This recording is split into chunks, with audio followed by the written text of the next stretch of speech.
गगनजी, सर्वप्रथम त तपाईँलाई हार्दिक बधाई छ। नेपाली काङ्ग्रेसको आधिकारिक तपाईँहरू विधान महाधिवेशनबाट निर्वाचित भनेर निर्वाचन आयोगले भर्खरै तपाईँहरूलाई मान्यता दिएको छ। यो खबरलाई तपाईँले कसरी लिनुहुन्छ? सबभन्दा पहिले यसलाई एकदमै स्वाभाविक र सकारात्मक रूपमा लिएको छु। हामीलाई प्रारम्भबाटै जसरी नेपाली काङ्ग्रेस पार्टीको विधानमाथि विश्वास थियो, त्यसै गरिकन हाम्रो संविधानबाट स्थापित भएको हाम्रो संवैधानिक संस्थाले पनि विधि विधानभित्र बसेर निर्णय गर्छन् विश्वास थियो। किनकि नेपालको निर्वाचन आयोगले लामो समयदेखि जुन जनविश्वास र प्रतिष्ठा आर्जन गरेको छ त्यसमा आँच पुर्याउने काम गर्दैन र विधिसम्मत ढङ्गले भएको अधिवेशनको निर्णयलाई स्वीकार गर्छ भन्ने हाम्रो विश्वास थियो। त्यही विश्वासमा आज त्यही विश्वास गरे अनुरूप भएको छ। त्यसकारणले गर्दा यसलाई स्वाभाविक पनि लागेको छ, एकदम खुसी पनि लागेको छ।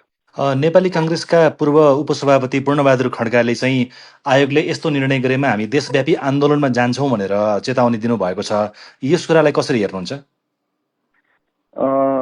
नेपाली काङ्ग्रेस पार्टीमा वर्षौँदेखि काम गर्दाखेरि मैले पार्टीको कार्यकर्ता भएर जुन मूल्य मैले बोकेको छु, त्यो मूल्य चेतका आधारमा पार्टीको कुनै पनि कार्यकर्ताले विधिसँग सम्मत भएको निर्णयहरूप्रति आफ्नो असहमति जनाउन सक्छ, तर मान्दैन भन्ने कुरा सिक्दै आएको हो। त्यसैले पूर्व उपसभापतिजीले एउटा परिस्थितिमा रोषवश त्यो कुराहरू भन्नुभएको होला भन्ने ठान्छु अहिले। र आयोगले गरेको निर्णयलाई अब पार्टीका सबै साथीहरूले एकमत भएर स्वीकार गर्ने ठाउँमा उहाँ पनि आइपुग्नुहुन्छ भन्ने अपेक्षा राख्छु, विश्वास गर्छु। सर्वोच्च अदालत जाने कुरा छ उहाँहरूको। त्यो भयो भने के हुन्छ? चुनावको वातावरणलाई केही फरक पर्छ? हामीले पार्टीको विधान अनुरूप अधिवेशन गऱ्यौँ, त्यसलाई मान्नुहोस् भनेर भन्यौँ। त्यस पछाडि यसको परीक्षण गर्ने कुराका निम्ति निर्वाचन आयोगमा हामीहरू सबैजना गयौँ र निर्वाचन आयोगले विधिवत एउटा निर्णय गरिसके पछाडि अब यहीँ रोकौँ पार्टीभित्रको अहिलेको यो विषयलाई भन्ने हाम्रो अनुरोध छ सबैलाई। किनकि नेपाली काङ्ग्रेस पार्टीभित्रको यो कुनै फुटको विषय थिएन, होइन पनि। यो नेपाली काङ्ग्रेस पार्टीभित्र एउटा अधिवेशन सम्पन्न भएको नेतृत्व परिवर्तनको विषयलाई सबैले स्वाभाविक रूपमा लिनुपर्छ। त्यसले यो प्रक्रियालाई अब यहीँ रोकेर हामी भोलिबाटै एकजुट भएर जुटेर सिङ्गो पार्टीले एकताबद्ध बनाएर लिएर जाउँ भन्ने अपिल पनि गर्छु। केही समय लाग्ला, सबैको मनमा अनेक खालका आफ्ना रोषहरू होला, आफ्नो विचारहरू होला, तर हामी एक ठाउँ आउँछौँ, सम्हालिन्छौँ भन्ने मलाई चाहिँ विश्वास छ। पूर्व सभापति शेरबहादुर देउवाले जुन राजनीतिबाट सम्मानजनक बहिर्गमन चाहनु भएको थियो, तर उहाँहरूको समूहको कारणले पनि त्यो सम्भव बन्न सकेन। अब शेरबहादुर देउवाको लागि के व्यवस्था हुन्छ? चुनावमा टिकट लगायतका विषयहरू तपाईँहरूले के गर्नुहुन्छ? उहाँको मन कसरी बुझाउनुहुन्छ? नेपाली काङ्ग्रेसको निवर्तमान सभापतिप्रति पार्टीको संस्थाले जुन व्यवहार गर्नुपर्ने हो, सम्मानको व्यवहार, अभिभावकको व्यवहार, नेपाली काङ्ग्रेसले यो परम्परालाई आदरणीय नेता शेरबहादुर देउवाको हकमा पनि कायम राख्छ। राजनीतिबाट यसलाई औपचारिक रूपमा विश्राम लिनुपर्छ भन्ने हामीले बुझेरै यो कुराको अनुरोध गर्दै आएका हौँ। योभन्दा भिन्न ढङ्गबाट यो अधिवेशन टुङ्गियोस् भन्ने हाम्रो चाहना थियो। हामीले चाहेको जस्तो भएन, तर पनि यो बाटो हिँड्नै पर्ने थियो। हामी सबै यो बाटो हिँड्यौँ। अब जसरी 28 गते एउटा परिणामलाई स्वीकार गरेर एउटा राष्ट्रिय छवि समेत निर्माण गर्दै नेपाली काङ्ग्रेस पार्टीकै लागि हुने गरिकन एउटा आफ्नै स्वैच्छिक बहिर्गमन जस्तो गरिकन बाटो स्वीकार गर्नुभएको थियो। पछाडि फेरि हामी सबैका दुर्भाग्यपूर्ण भयो। उहाँ जसरी जबरजस्ती उहाँलाई फर्काएर ल्याइयो भनेर भन्छु म। तर यो पटक चाहिँ शान्त मनले उहाँले सोच्नुहुन्छ होला। अब फेरि एकपटक कोही उकास्ने उचाल्ने कसैले पनि गर्दाखेरि पनि होइन। काङ्ग्रेसको विधि विधान परम्परा अनुसार भएको कुरा हो। निर्वाचन आयोगले निर्णय गरिसक्यो, अब यसलाई म स्वीकार्छु। हामीले उहाँलाई भनेकै छौँ, तपाईँ हाम्रो अभिभावक हो, तपाईँ हाम्रो संरक्षक हो, तपाईँको यत्रो वर्षको अनुभव हामीलाई चाहिन्छ, तपाईँको शुभेच्छा आशीर्वाद हामीलाई चाहिन्छ, गाइडेन्स हामीलाई चाहिन्छ भनेर भनेका छौँ। त्यही भूमिका अपेक्षा गर्छौँ र उहाँले ठन्डा दिमागले सोचेर यो कुरालाई स्वीकार गर्नुहुन्छ भन्ने हाम्रो विश्वास छ।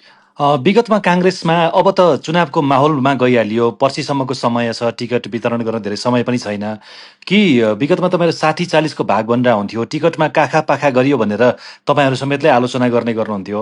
अब तपाईँ आफै सभापति हुनुहुन्छ, यसपल्ट तपाईँले चाहिँ काखा पाखा गर्नुहुन्न भनेर कसरी विश्वास गर्ने तपाईँका असन्तुष्ट पक्षहरूले? नेपाली काङ्ग्रेसको विशेष महाधिवेशनको एउटा विशिष्ट पक्ष के रह्यो भने यसले नेपाली काङ्ग्रेसभित्र वर्षौँदेखि रहेको जुन औपचारिक रूपमै हाम्रो समूहहरू बन्ने र त्यो समूहहरूको आधारमा निर्णय हुने कुरा हो, त्यो कुरालाई विधिवत रूपमा टुङ्ग्याइदिएको छ। विशेष अधिवेशनमा सहभागी नहुनु भएको साथीहरूलाई पनि म आज यही ठाउँबाट आह्वान गर्न चाहन्छु कि नेपाली काङ्ग्रेसको एउटा अवस्थामा हामी कोही विशेष अधिवेशनमा सहभागी भयौँ, कोही भएनौँ। पार्टीभित्रको हाम्रो आफ्नो आफ्नो पोजिसन्सहरू भयो, तर यो चरण सकियो।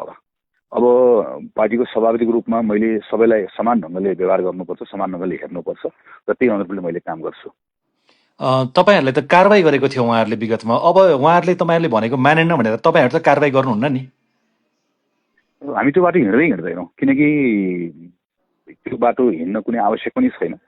हाम्रो कल्चरले पनि हामीलाई त्यो दिँदैन। र मलाई एकदमै के विश्वास छ भने हिजोसम्म एउटा परिस्थिति थियो, अब यो निर्णय सँगसँगै थोरै समय लाग्ला, तर हामी सबै एक ठाउँमा आउँछौँ, उभिन्छौँ। नेपाली काङ्ग्रेस पार्टीको आदरणीय सभापति शेरबहादुर देउवाले जुन खुट्टामा, जुन जुत्तामा चाहिँ उहाँको खुट्टा रहेको, त्यही जुत्तामा गएर मैले त्यो अब आफ्नो जिम्मेवारी निर्वाह गर्ने हो, राम्रा कुराहरू सिक्ने हो। कतिपय कुराहरू उहाँहरूको अनुभवले हामीलाई पनि सिकाएको, परित्याग गर्नुपर्ने कुरा परित्याग पनि गर्दै अगाडि बढ्ने हो। त्यो भएकोले गर्दाखेरि मलाई केही समय लाग्छ, तर सबै सम्हालिँदै जान्छ भन्ने विश्वास छ। त्यो बाटो हामी कारवाही गर्ने, प्रतिशोध राख्ने त्यतातिर हामी सोच्न पनि सक्दैनौँ। कसैलाई चित्त बुझाउनको लागि पदियो बाँडफाँटहरू हुनसक्छ अहिले? पार्टीभित्र सबैलाई समझदारीमा लिएर सँगसँगै हिँडेर जाने कुराहरूको सन्दर्भमा निर्वाचनकै विषय पनि छ। पहिलो कुरा त्यसमा हामी सबैको ध्यान जानुपर्ने छ। पार्टीले सँगै लिएर जाने कुराहरूको सन्दर्भमा पनि हामी सबै खालको छलफल गर्ने कुरालाई खुला नै छौँ। हारेको मनस्थिति लिएर कोही बसेको छ भने उनीहरूले त्यस्तो अनुभव गर्नु पर्दैन अब तपाईँको कालमा? पटक्कै पर्दैन, किनकि हामीले जित्यौँ भन्ने हिसाबले हामीले नै महसुस गरेका छैनौँ भने हामीले कसैले हारेको महसुसै गर्नु पर्दैन। हामीले पार्टीभित्र एउटा हस्तक्षेप गर्नुपर्ने थियो, समयको माग थियो, पार्टीको भुइँ तहबाट आवाज उठ्यो, त्यो भूमिका निर्वाह गरेको, त्यसले यो परिणाममा पुर्यायो। यहाँ अब कोही जित्ने कोही हार्ने पक्ष नै छैन। हामी सबैले जित्यौँ, हामी सबै एक ठाउँमा छौँ। त्यो जितको अनुभूति गर्ने सबैले गर्नुपर्छ। एउटा घटना हो भनेर मान्यो भने त्यसलाई त्यही अनुसारले मान्नुपर्छ। हामी कोही यसको पक्ष वा विपक्ष छैनौँ। हामीले चाहिँ हामी जित्यौँ, कसैलाई हराएर जित्यौँ भन्ने कुरा अनुभूति नगरेपछि अरू कसैले पनि हामी हार्यौँ भन्ने कुराको अनुभूति गर्नै पर्दैन। गगनजी, तपाईँले अघिल्लो महाधिवेशनमा सभापतिको उम्मेद्वार मानेका शेखर कोइरालाले त यो बाह्य तत्त्वको इसारामा तानाबाना बुनियो र पार्टीलाई विभाजनतर्फ लगियो भनेर गम्भीर आरोप लगाउनु भएको छ। शेखर कोइरालाको विचार तपाईँले कस्तो लाग्यो? यो हाम्रो नेपालको लोकतन्त्रकै एउटा दुर्भाग्य हो भनेर भन्छु म। यो चाहिँ हामीले अगाडिको हाम्रो अग्रजहरूले गर्नुभएको त्याग्नुपर्ने विषयमध्ये एउटा यो विषय हो। खास गरिकन चाहिँ पार्टी सत्ता वा कुनै पनि खालको शक्ति र सत्तामा जब प्रश्नहरू उठ्छ, सबभन्दा सजिलो बाटो हामी के रोज्न खोज्छौँ भनेदेखि भने मलाई प्रश्न उठेको होइन, मेरो शक्तिलाई वा सत्तालाई वा मेरो व्यवहारलाई प्रश्न उठेको होइन, यो गराइएको हो, कसैबाट परिचालित भइएको भनेर भन्ने कुरा जसको हामी पटक पटक शिकार हुँदै आएका छौँ। म त व्यक्तिगत रूपमा यति पटक यसको शिकार भएको छु होइन। यस्तो कुराहरूको वरिष्ठ नेताहरूबाट पुनरावृत्ति नभइदियोस् भन्ने चाहना हो। हामी कम्तीमा यो कुरालाई यहीँ छोडेर जान चाहन्छौँ। पार्टीभित्रको भूमि तहको हजारौँ कार्यकर्ताहरूले आफ्नो मत व्यक्त गर्दै गर्दा त्यसलाई षड्यन्त्रको लेप लगाइदिने, त्यो कतैबाट परिचालित भएको छ भन्ने कुरा प्रकारान्तरले त्यो त पार्टीको कार्यकर्ताको अपमान हुन्छ। फेरि पनि अहिले यो क्षणमा चाहिँ म यी सबै कुराहरू घटनाहरूबाट प्रतिक्रियात्मक हिसाबले, रोष व्यक्त गर्ने हिसाबले उत्पन्न भएका कुराहरू हुन्।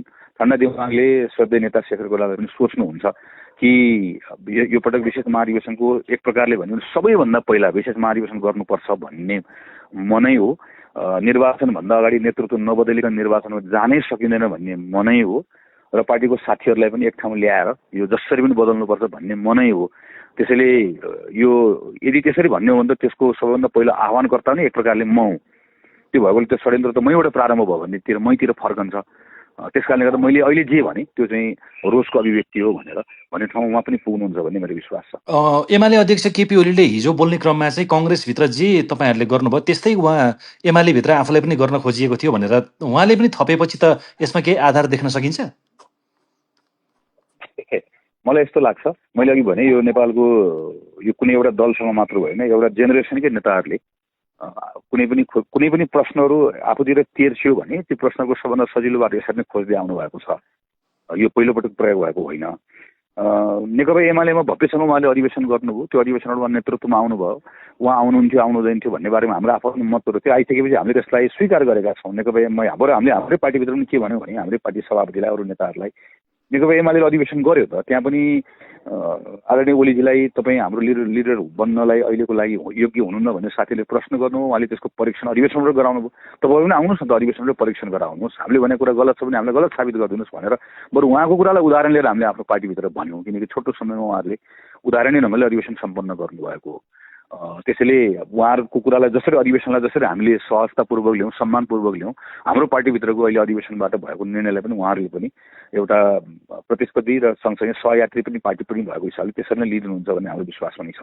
गगनजी अस्तिसम्म चाहिँ शेरबहादुर देउवा केपी ओली प्रचण्ड बसेको फोटो सेयर भइरहेको थियो सोसियल मिडियामा समाचारमा आइरहेको थियो। अब चाहिँ त्यहाँनिर एउटा कुर्सीमा तपाईँ बसेको देख्न पाइने हो हामीले। यो नेपालको लोकतान्त्रिकीकरणको प्रक्रियामा एउटा अवरुद्ध भएको विषय के पनि थियो भने वर्षौंदेखि राजनीतिक दलहरू कहिले कोही सरकारमा भन्यो, कहिले कोही प्रतिपक्षमा भन्यो, कहिले सहयात्रा गऱ्यौँ, कहिले प्रतिस्पर्धा गऱ्यौँ, तर पात्र फेरिँदै नफेरिने कुरा दलको आन्तरिक विषय जस्तो भयो। तर त्यसले समग्र डेमोक्रेसीप्रति नै सिस्टमप्रति नै मानिसहरूलाई एकदम थकित बनाइदिएको हो। त्यसै त्यो कुर्सीमा बसिने पात्रहरू फेरिँदै जानु पर्थ्यो अरू दलहरूमा पनि। कम्तीमा हामीले हाम्रो भित्र प्रयास गऱ्यौँ, त्यसलाई हामी यसलाई उपलब्धि नै ठान्छौँ होइन। तर अरू दलभित्र गरेका ती निर्णयहरूलाई पनि हामीले आफ्नो ठाउँबाट सम्मान गर्दै नै सँगसँगै बस्दै सँगै काम गर्दै जाने नै हो। अब नियमित महाधिवेशन हुन्छ वैशाखमा? हुन्छ। हामीहरूले अहिलेको लागि हामी आफू पार्टीको सम्पूर्ण ध्यान निर्वाचनमा केन्द्रित गर्छौँ र सँगसँगै अधिवेशनका कामहरू पनि अगाडि बढाउँछौँ र पार्टीले निर्णय गरेको जुन अधिवेशनको हाम्रो आफ्नो विषयहरू छ ती अधिवेशन हामी समयमा सम्पन्न गरि नै हाल्छौँ। टिकट बाँडफाँडको प्रक्रिया चाहिँ के हुन्छ हाललाई? हामीले यही बिचमा पनि सबै 165 निर्वाचन क्षेत्रकै सन्दर्भमा चाहिँ तल्लो तहबाट सिफारिस भए के कस्तो कुराहरू आएका छन् र यसबाट चाहिँ हामीले कसरी छनौट गर्ने, विधिहरू के बनाउने भन्ने बारेमा अनौपचारिक ढङ्गले छलफल गरि नै रहेका छौँ। केही साथीहरू टिमै बनाएर यसमा कामै गरिराख्नु भएको छ। भोलिबाट औपचारिक रूपमा काम हामी सुरु गर्छौँ। अन्तिम प्रश्न चाहिँ के छ भन्दाखेरि यो विशेष महाधिवेशनमा जो सहभागी हुनु भएन नि विभिन्न कारणले, उहाँहरूलाई तपाईँले कसरी सम्बोधन गर्नुहुन्छ? ती जिल्ला सभापतिहरू, ती क्षेत्रीय सभापतिहरू अथवा अरू कार्यकर्ताहरू जो त्यहाँ आएनन् भ्रिकुटी मण्डपमा, उनीहरू अल्पमतमा छन् अहिले, त्यो अल्पमतलाई कसरी मनाउनुहुन्छ, कसरी फकाउनुहुन्छ? त्यो एकदमै ती साथीहरूसँग पनि यो विशेष महाधिवेशन क्रममा पनि म नियमित रूपमा सम्पर्कमै थिएँ, अधिवेशनकै दौरानमा पनि थिएँ। कहिले पनि हामी विशेष महाधिवेशनको पक्ष तपाईँ बाहिरको भनेर कहिले पनि भनेनौँ। किनकि थुप्रै साथीहरूको कुरा पार्टीले नै विशेष महाधिवेशन गरिदियोस् भन्ने थियो वा सकेसम्म नियमित महाधिवेशन गरिदियोस् भन्ने थियो। त्यो खालको तिक्तता अहिले अब सृजना गर्न खोजियो, भोलि पनि खोजिएला, तर त्यसलाई कम गर्ने हाम्रो जिम्मेवारी हो। मलाई त पटक्कै पनि केही समस्या हुन्छ भन्ने लागेको छैन। किनकि मैले अघि भने हामी जसरी नेपाली कांग्रेस पार्टीभित्रको यसलाई फुट भनेर त्यो ढङ्गले एउटा भाष्य निर्माण गर्ने कोसिस पनि भयो, त्यो पटक्कै होइन।